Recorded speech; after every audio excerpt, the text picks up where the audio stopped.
الأساتذة الكرام، السادة المدراء، بمرحب بكم اليوم في معهد حسن في العوبيطة. ولكن كذلك بغيت بعض الرسائل والأهمية ديال اللقاء اللي بغيت حرصت باش نتلاقى معكم هو كذلك نسمع الأساتذة ونسمع كذلك الطلبة. فالنظام التعليمي في المعهد هو نظام بالفرنسية وأنا تسمحلي باش نتكلم باللغة الفرنسية. Donc, je voudrais d'abord vous souhaiter, chers étudiants et chers étudiants, la bienvenue à l'Institut agronomique et vétérinaire Hassan II. Je voudrais vous dire que pour moi, c'est un réel plaisir d'être avec vous aujourd'hui pour plusieurs raisons. D'abord, parce que la formation supérieure agricole dans le ministère assure la tutelle est le levier essentiel pour la modernisation de l'agriculture marocaine.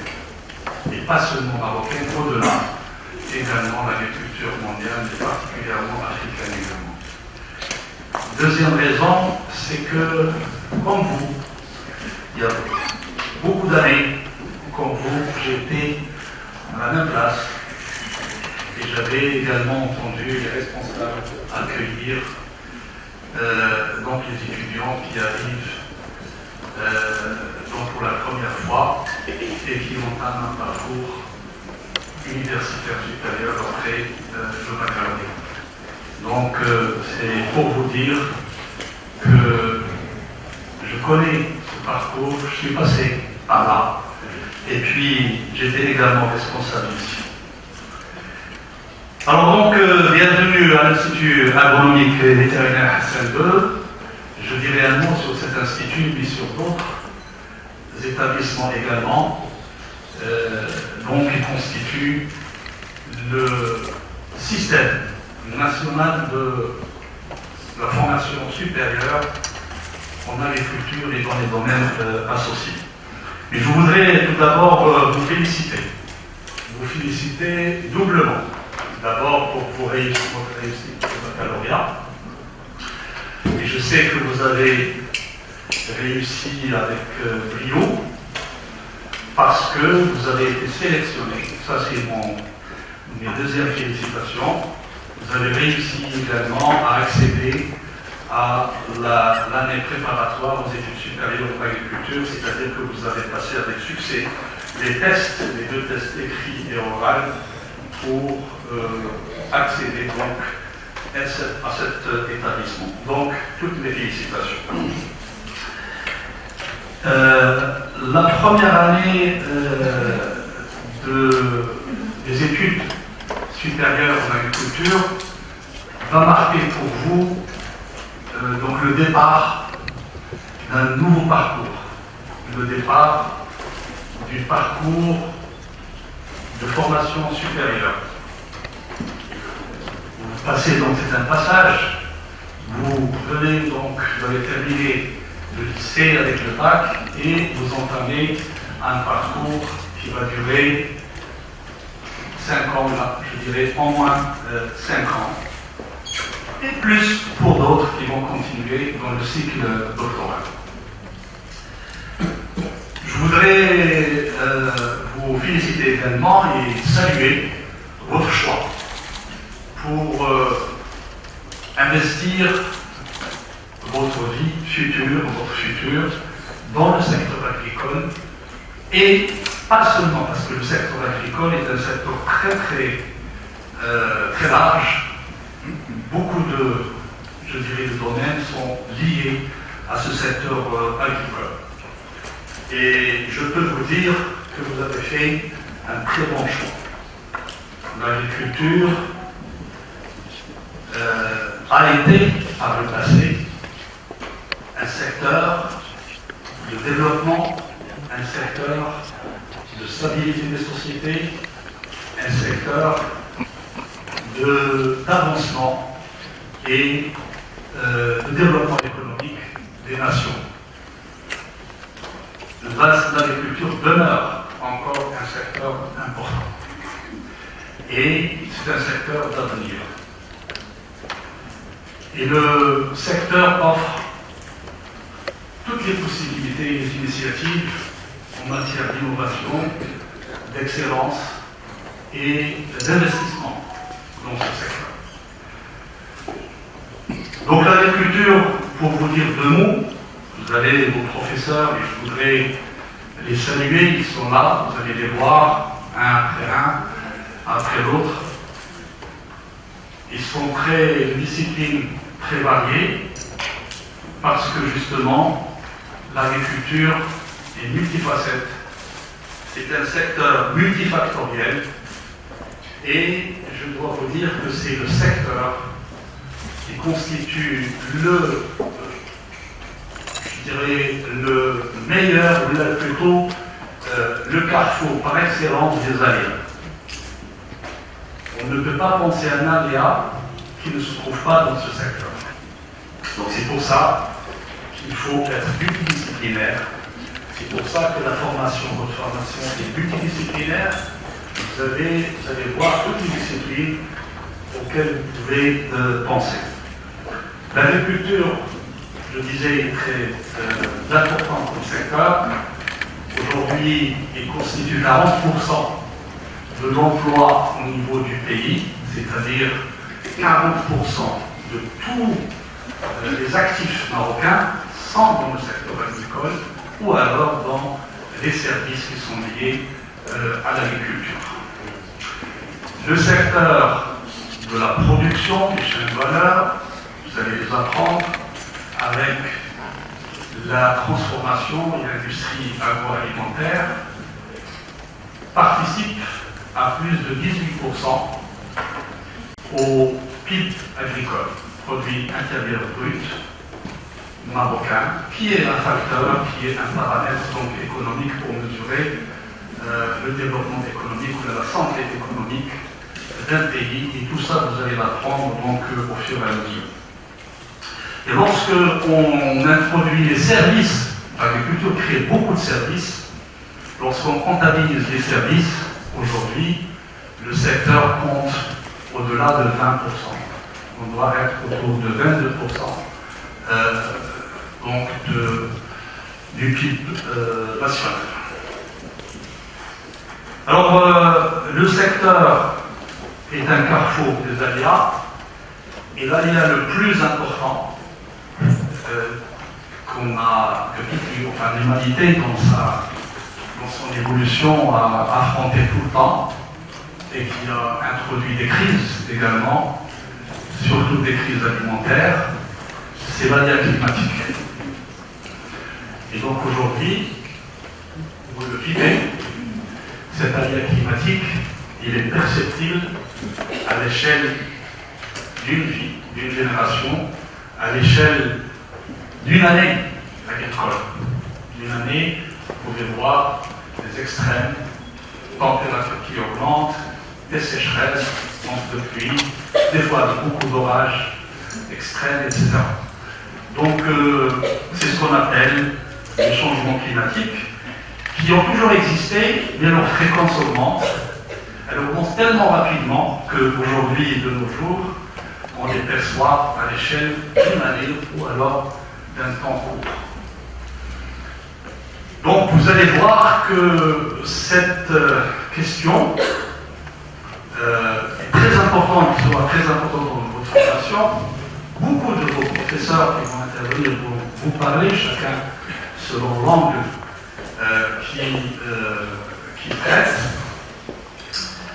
Il est important parce que notre pays, je dirais la Méditerranée de manière globale, l'Afrique du Nord, mais notre pays de manière particulière, est situé dans une position très, très vulnérable et fragile par rapport au changement climatique, malheureusement. Mais au cours du temps, le pays a su aussi développer des techniques, technologies, des approches pour, je dirais, s'adapter pour développer une résilience donc à ces changements, pour avoir une capacité de tampon, pour pouvoir donc gérer et faire face à des crises.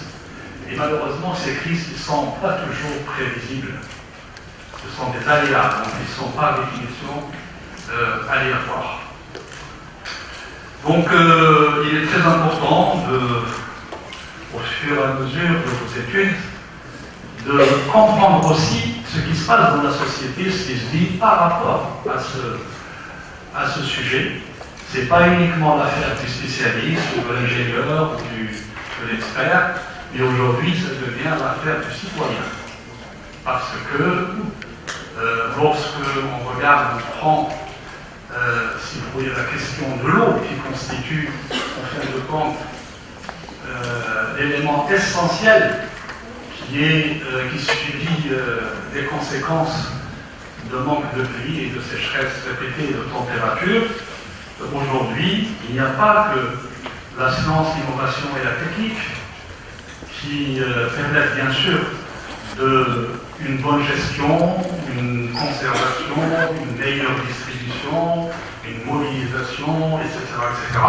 Mais aujourd'hui, l'utilisateur, le citoyen, doit être impliqué et doit être conscient. Donc vous allez voir un peu tout le dialogue qui existe au niveau national par rapport à cette question. Mais vous, lorsque, au fur et à mesure vous allez apprendre, vous allez poser le bon débat. Parce que le débat qui est au niveau sociétal, un débat est généraliste, etc.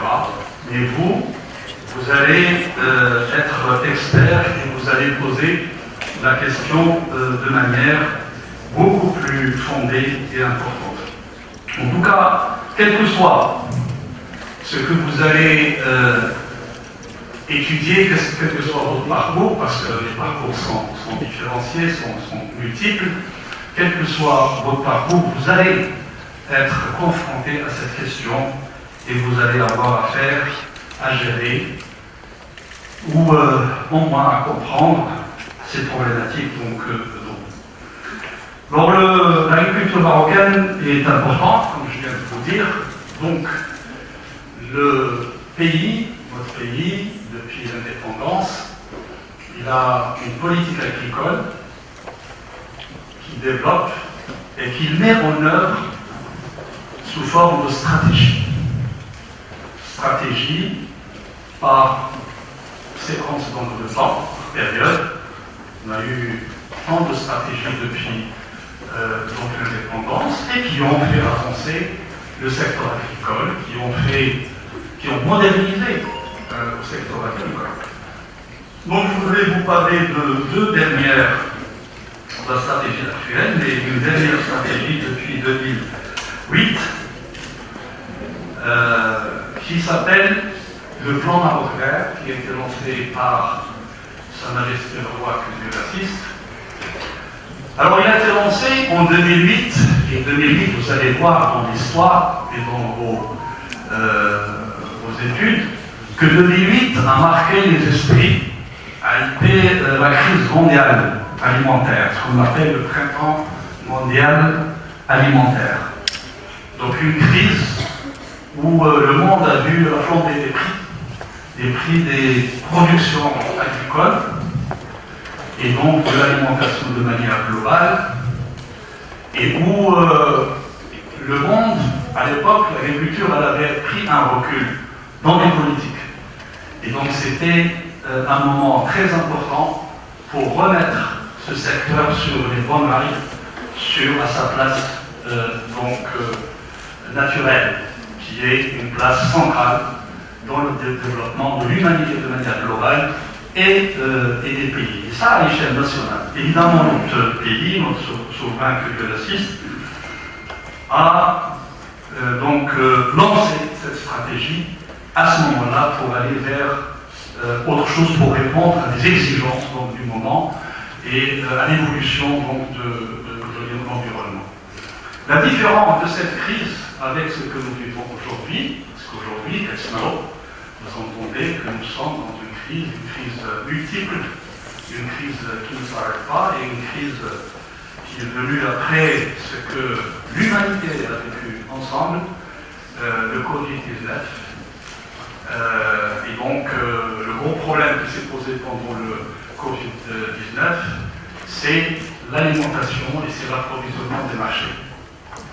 Donc, les grandes nations ont été secouées parce que les chaînes d'approvisionnement ont été perturbées, parce que les chaînes de production ont été perturbées également à un niveau ou à un autre.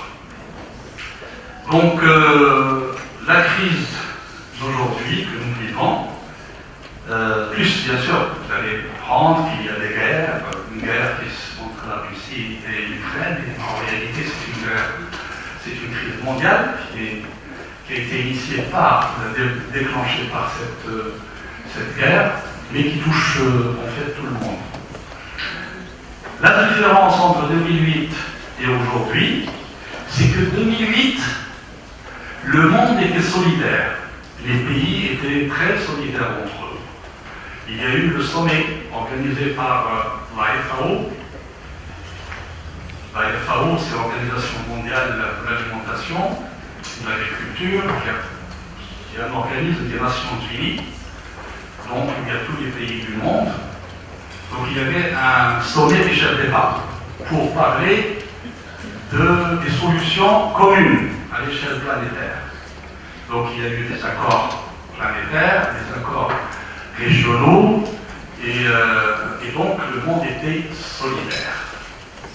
Et donc à partir de cette période, même avant cette période, il y avait toute la question donc, de la mondialisation, la ulama, qui s'est développée, donc tout l'esprit de décloisonnement des pays, etc. Donc vous avez vu que toute l'économie a été restructurée sur la base des échanges donc sans limite, avec bien sûr des orientations qui reposent sur des accords, mais en tout cas la mondialisation et qui a pris donc une dimension très importante et qui a perturbé beaucoup d'économies à l'échelle donc du globe.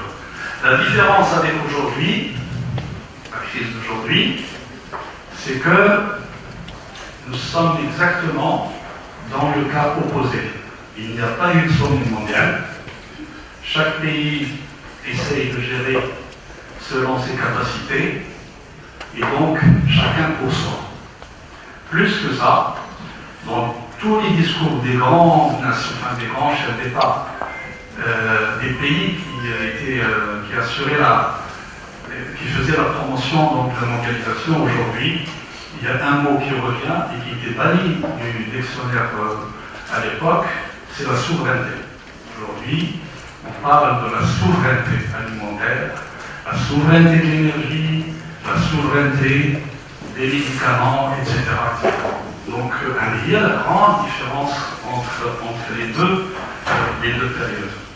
Alors je vous en parle parce que vous allez forcément, dans vos études, être confronté donc à ces questions, surtout dans vos cours d'économie que vous allez avoir un peu plus tard. Donc, la stratégie Plan Maroc Vert, comme j'ai dit, donc, qui a été lancée depuis 2008, a revu le modèle de développement pour qu'il soit, bien sûr, en valorisant toutes les expériences du passé et en prenant en considération les réalités des avancées technologiques de notre pays. Et donc une stratégie de développement global, c'est-à-dire on a fini avec des stratégies sectorielles, mais une stratégie d'intégration, une stratégie globale et qui repose sur des approches de chaîne de valeur et non pas uniquement de produits. Une stratégie qui considère le secteur agricole comme un secteur d'innovation, comme un secteur d'investissement et comme un secteur aussi d'ascension sociale. Et pas uniquement un secteur où il y a une grande masse qui vit là-dessus, et c'est d'ailleurs pourquoi on veut même bannir le mot d'agriculture solidaire, plutôt d'agriculture familiale, pour comprendre qu'au départ, quand on est agriculteur, on ne va pas uniquement survivre. Il faut aussi qu'on gagne, il faut aussi qu'on avance, quelle que soit la taille, petit ou grand. Donc le plan marocain, c'était ça sa philosophie, et attirer donc l'investissement dans le domaine agricole, et que donc on considère qu'on ne peut pas faire moderniser un secteur s'il n'y a pas d'investissement. Et l'investissement, d'abord public, important, qui va drainer l'investissement privé. Après donc, le plan marocain, il a eu donc 12 ans, avec de l'impact structurel très important, mettant en place un nouvel ordre agraire. Nous avons lancé, Sa Majesté le Roi Abdel Aziz a lancé la nouvelle stratégie qui s'appelle la génération Green. Et la génération Green va être votre champ d'application de tout ce que vous allez étudier, Inch'Allah, pendant les 5 ou les 6, pendant vos études en tout cas, ou vos recherches. Donc, vous voyez que la politique agricole de notre pays est mise en œuvre à travers donc, des stratégies qui ont des objectifs bien précis, qui ont des objectifs chiffrés, avec des outils de mise en œuvre qui sont clarifiés et évidemment donc, des moyens qui sont là. Alors, la formation et la recherche constituent des leviers très importants.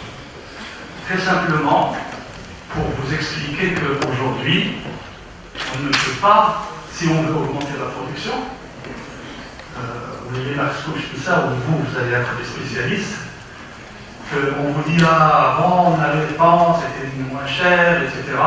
Et on avait tant d'eau par habitant, etc. Et donc tous ces calculs, les gens oublient qu'on était 10 millions. Et à un moment, aujourd'hui, on s'approche de 40 millions. Donc le dénominateur n'est pas le même. C'est très important de savoir ça. Même si on réfléchit à quantité, à paramètres constants, c'est normal qu'on puisse parce que la population médina augmente. Alors, à l'IAB, encore une fois, je reviens, il est au cœur de toute cette politique agricole. L'IAB avec, évidemment, tout le système, l'écosystème de formation supérieure en agriculture. Il y a l'École nationale à côté de l'IAB, l'École nationale d'agriculture. Je salue Monsieur le directeur ici présent, l'École nationale forestière des ingénieurs, son directeur est avec nous présent ici, et donc il y a 3 grandes écoles donc de la formation qui assurent ce système de formation supérieure en agriculture des grandes écoles. Parce qu'il y a des universités effectivement qui ont des masters, etc. Mais là nous sommes de la formation des cadres, des hauts cadres. Alors, l'Institut agronomique assure plusieurs disciplines, plusieurs parcours. Vos professeurs, vos directeurs, que je remercie d'avoir organisé cette cérémonie, vont vous expliquer donc, comment ça va se passer. Aujourd'hui, vous êtes dans une seule année préparatoire, le temps que vous puissiez avoir le temps de mettre à niveau vos connaissances, que vous êtes de profils, de sources différentes, de régions différentes, et donc vous allez comprendre pendant une année ce que c'est de l'agriculture, et puis vous allez voir vos penchants, ce que vous aimez, ce que vous n'aimez pas, etc. Et sur la base, évidemment, de vos résultats, vous allez être orienté dans un parcours ou un autre, une spécialité ou un autre. Bon, je vous cite, il y a donc l'agronomie, qui est un parcours, il y a l'horticulture, un autre parcours. L'horticulture, c'est sur le campus d'Agadir. Certains, ceux qui sont orientés à cette discipline de ce parcours, ils vont terminer leur parcours à Agadir. L'industrie agroalimentaire, toute la valorisation de la transformation, La médecine vétérinaire, c'est la seule école qui forme des médecins vétérinaires aujourd'hui au Maroc.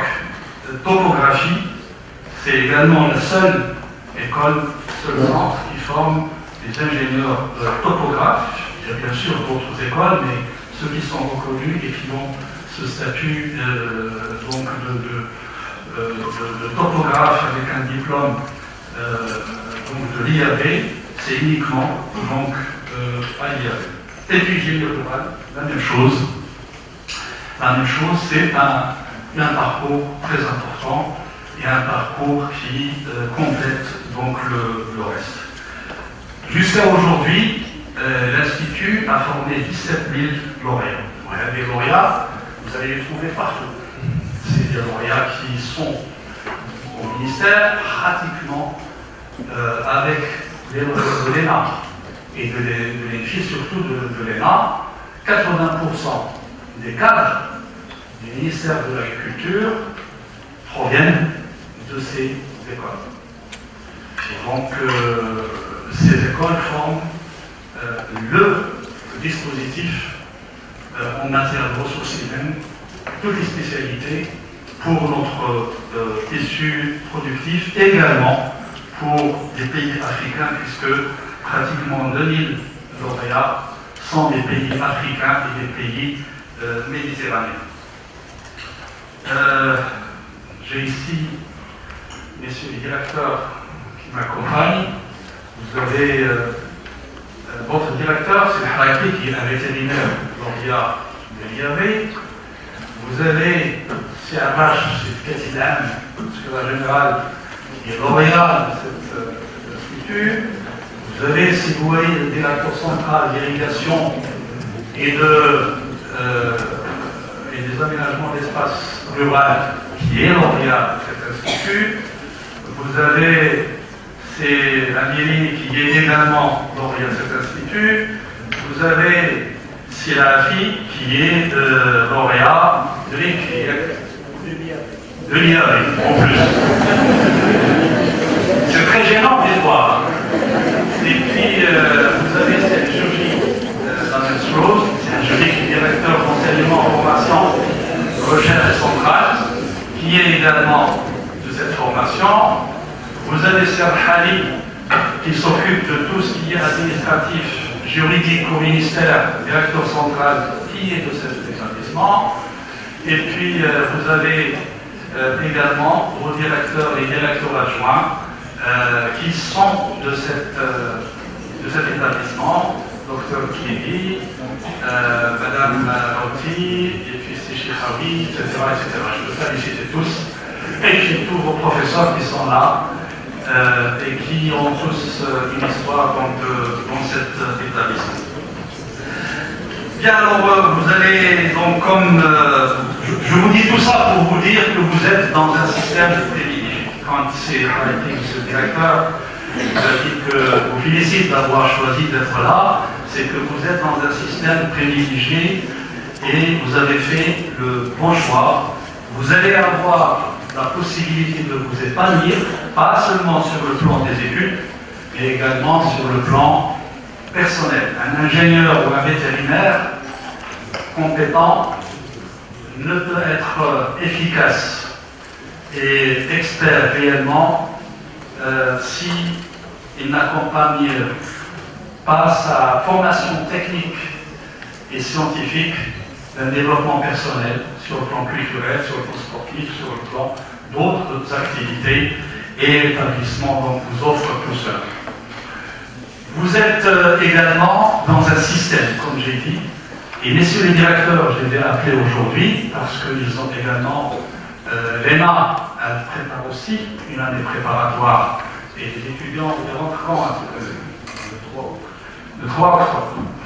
Comme vous, ils ont choisi de faire l'ENA.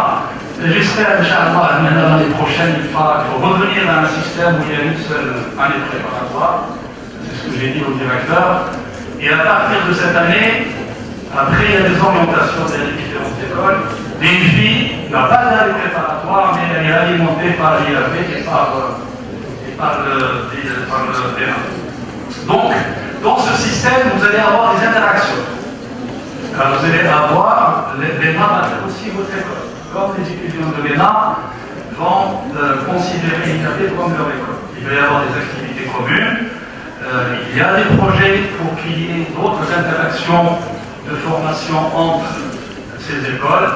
Vous allez avoir partagé des compétences des professeurs qui font donc des cours dans différents établissements. Donc vous êtes, et surtout les stages, vous allez avoir beaucoup de stages. Votre formation, la différence de votre formation par rapport à une formation supérieure universitaire, c'est la pédagogie du réel. C'est que vous faites le terrain, même si vous aimez beaucoup l'informatique et rester sur les écrans, rien ne remplacera de se salir les mains et d'aller sur le terrain et de comprendre ce qui se passe et la réalité sur le terrain. Sinon, vous ne comprendrez jamais l'agriculture marocaine ni l'agriculteur marocain. Donc ça, c'est très important. Et alors, la différence que vous allez voir que vous avez tout un système de stage qui a été développé par des experts, par ceux qui ont construit ce système par le passé et qu'on essaye de garder avec beaucoup de vigilance, car il faut faire évoluer les choses, c'est sûr, mais il faut garder les fondamentaux. Donc vous avez un espace où vous allez être épanoui. Maintenant, bien sûr, le ministère de l'Agriculture, c'est la tutelle, c'est le ministère qui fournit les moyens, et donc nous faisons tout. Vous imaginez quand vous avez un ministre et un secrétaire général, je pense que c'est la première fois dans l'histoire, qui sont d'une école, ou d'un système, parce qu'ils sont d'un système, ils ne vont jamais oublier cette école qui les a formés. Donc, on vous appuie, on appuie la DIAP, on appuie donc les responsables, vous avez aussi un devoir, et je termine par ça. Et le devoir, dans ce système qui forme l'excellence, il y a tout, l'État fournit tout, l'Institut fournit tout, l'ENA fournit tout, DFI la même chose, mais il reste une seule chose qu'on vous demande. Une seule chose, c'est de travailler, et travailler dur, et savoir travailler, et apprendre à travailler. Parce que vous allez entamer un parcours, et il faut donc découvrir comment vous devez travailler dans cette heure. Vous allez avoir tout l'accompagnement nécessaire. Parce que le deuxième, tout à l'heure je vous ai dit que les différences entre les systèmes universitaires et les grandes écoles, c'est que vous avez la pédagogie du réel. Et l'autre chose, c'est que vous avez un taux d'encadrement important. Bien qu'il y ait une réduction des enseignants, mais vous avez un taux d'encadrement. C'est-à-dire que vous allez toujours avoir devant vous un enseignant à qui vous pouvez vous adresser pour vous aider, pour vous appuyer, pour vous accompagner et pour vous coacher. Donc voilà donc ce que je voulais vous dire, mais j'insiste sur le fait que vous avez un devoir et un seul devoir, c'est de travailler et de travailler dur. Je ne veux pas vous dire des choses, monsieur le directeur vous le dira, les préparatoires à la PESA, c'est pratiquement un concours.